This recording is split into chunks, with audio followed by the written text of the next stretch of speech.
Hey guys, welcome back to my channel. I know it's been a couple days since my last video, and I know I told you guys I was going to be consistent, keep up more, and just kind of stay on top of it with making videos and stuff like that. So this next video, I wanted to go into detail about what I had mentioned in my last video, which was why I had been gone so long and all the different reasons and details.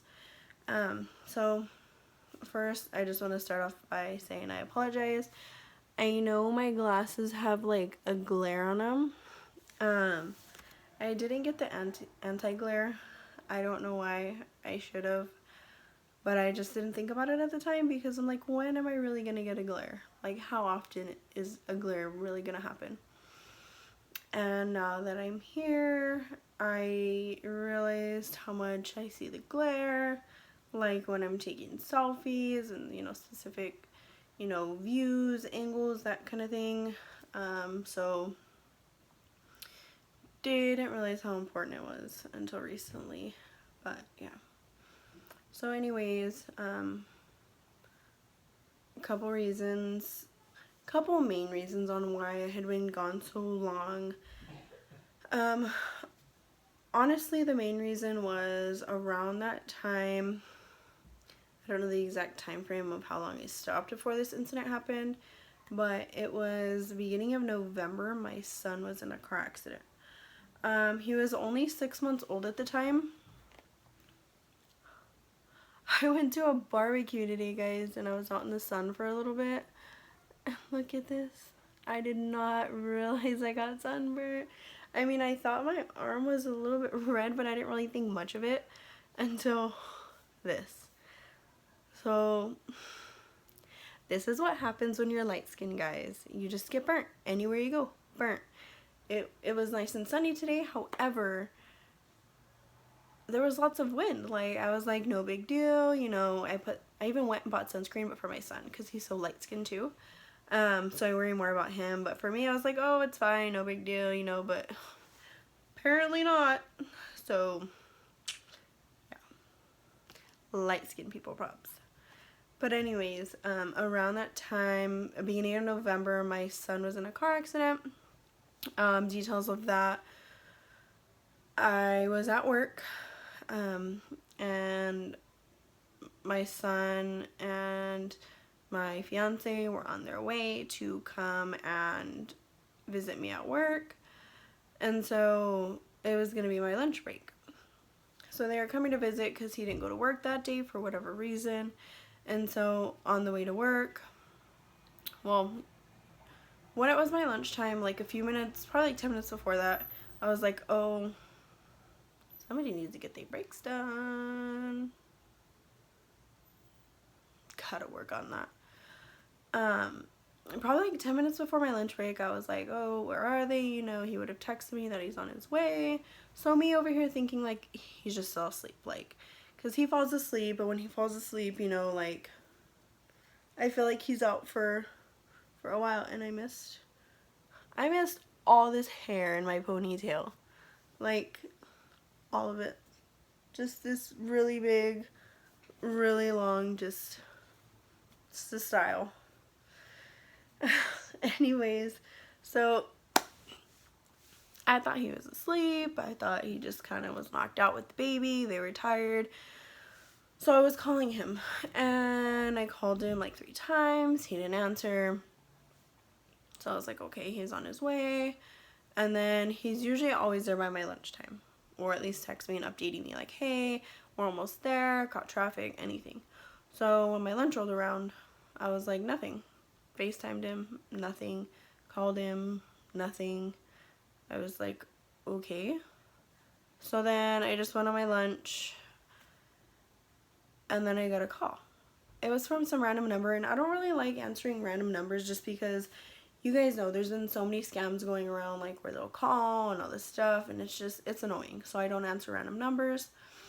And I can't even remember where this number was from, like what area code it was from, but it wasn't here at all. So then I got like a voicemail. It was like 10 seconds long. So I listened to it, and I heard the guy on the phone And then I heard my fiance in the background, and I was like, okay, so like it's something about him, you know? So I called the number back because I couldn't really make out what they were saying. So then I called the number back, and he was like, oh, I think, you know, your husband and your son got in a car accident. So I am panicking at this point because my son is only 6 months old. Yeah, 6 months old, like a day or two before he turned 6 months old. And he's in this car accident, and I don't know how bad it is. I don't know anything like that, which I'm assuming it's kind of bad if some random, you know, like, side person is, like, calling me. Like, it's just somebody that's standing by, like, they're calling me. So I'm just like, okay, like, if he can't find his phone, I'm assuming it's not just, like, no little fender bender. Because if it was a fender bender, like, excuse me, go figure. He'd be like, oh, okay, grab my phone, just let her know. But obviously, if he couldn't find his phone, like, how is he gonna let me know? So at this point, I was panicking, and I was just like, where are you guys at? Like, where are they? Like, I need to know. So thankfully, they were just down the street from my job. So I went, and I showed up, and once I got there, I just ran, and I just grabbed my son.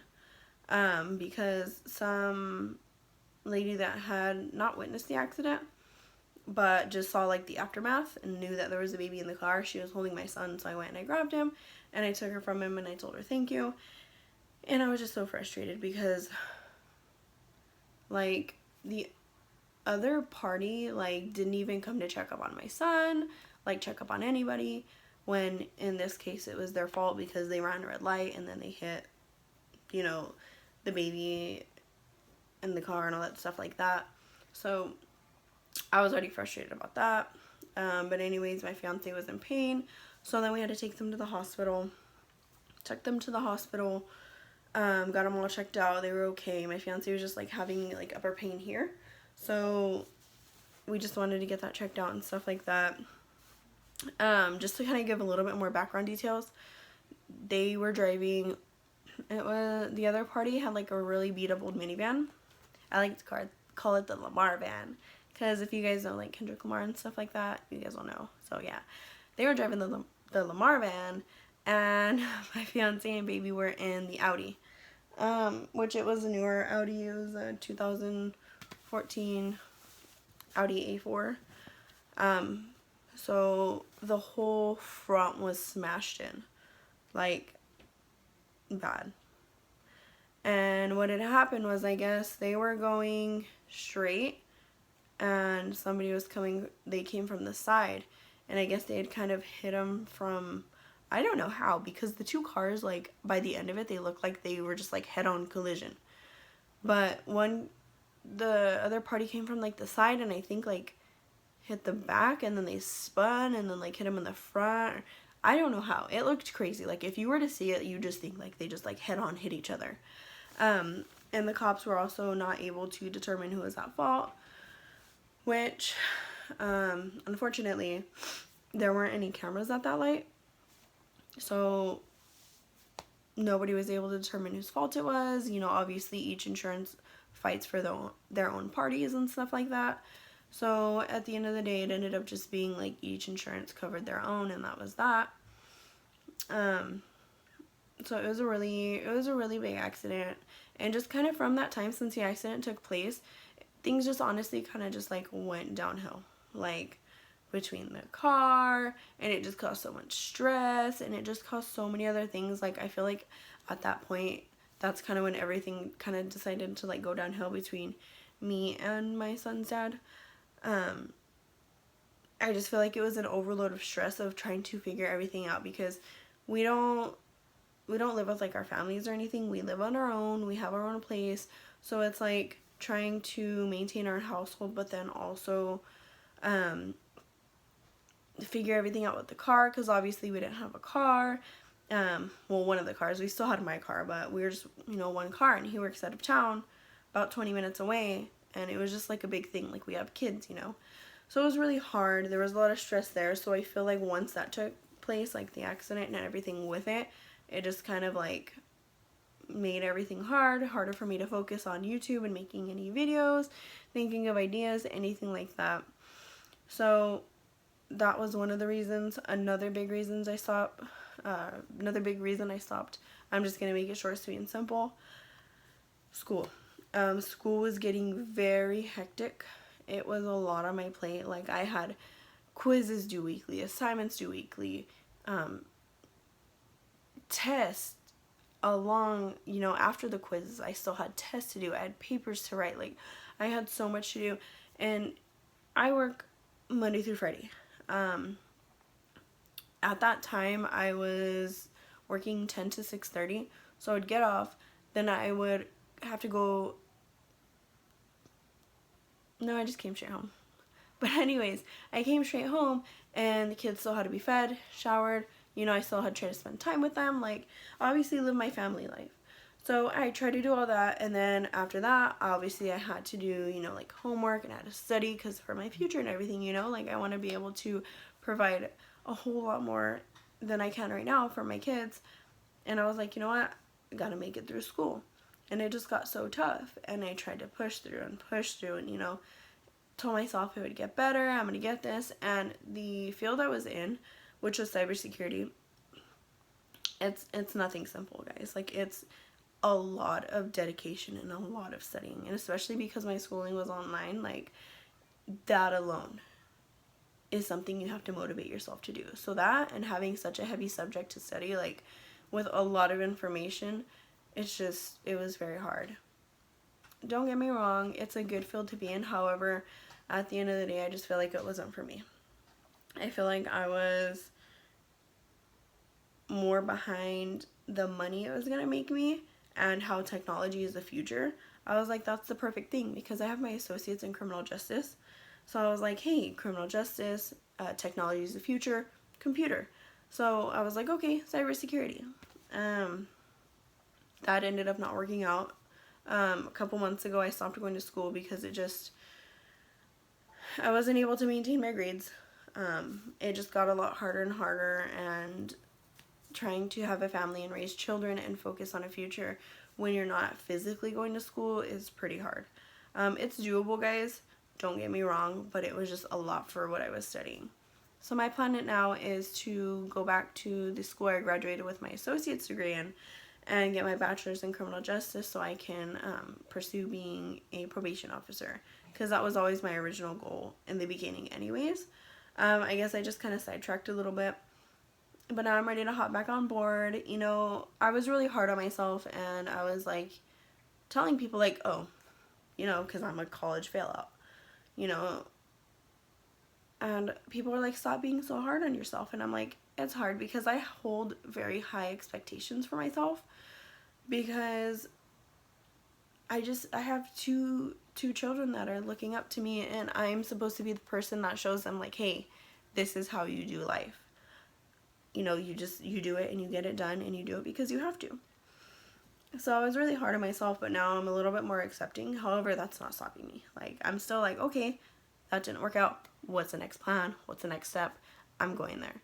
So I'm already planning on going back to school in about 6 months. Like, I want to get it going, 2 years done, get my career, and just get everything moving. I'm really motivated despite all the setbacks, because I've had a lot of setbacks, guys, like so many you wouldn't even believe everything, even if I told you.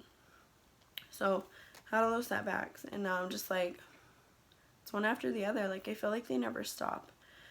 But you know what? That doesn't stop me. It's no excuse to stop. Like, you just keep going, because that's what moms do, and you just push through and you just do it, because you want to be proud of yourself, but you also want your kids to be very proud of you and your family and everybody else around you. So those were honestly the big reasons. Another big reason is because there was a passing in my family recently, right around the time I stopped going to school. So I feel like that just all tied in together, and it was just the stress of everything, and it became too much. I lost focus, I got sidetracked, and it just, life happens, guys. These things happen, and we have no control over it, but what we choose, to do moving forward, that's our choice, So I'm ready to be back. I'm ready to stay consistent. I'm ready to just kind of get things, you know, going and have fun with it and just see everything that happens along the way. So I just kind of wanted to fill you guys in, let you know, give you a little bit of an explanation, details, depth, all of that. If you guys have any questions, feel free to reach out to me, let me know. If you guys have any like ideas for videos you guys want to recommend me, I'm open to options, guys. I'd love to hear what you guys think, what you guys want to see, anything like that. So go ahead and like this video, go ahead and subscribe, turn on notifications if you want to know when I post a new video, and you guys have a great rest of your day. Thanks, guys.